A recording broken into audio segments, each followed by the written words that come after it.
Here I've got CUBOT Power, and let me show you how to reset network settings on the following device. So at first, let's open list of all applications, then find and pick the settings. Here you have to go to the very bottom of the list and open System. Now go to the Reset options and click on Reset Wi-Fi, Mobile and Bluetooth, which are for network settings.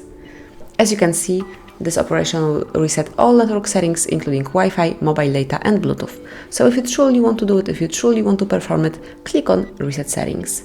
Now enter the pattern if you have one, and confirm one more time by tapping on Reset Settings. And that's it. As you can see, network settings have been reset, so the whole process went correctly. Thank you for watching. Please subscribe our channel and leave the thumbs up.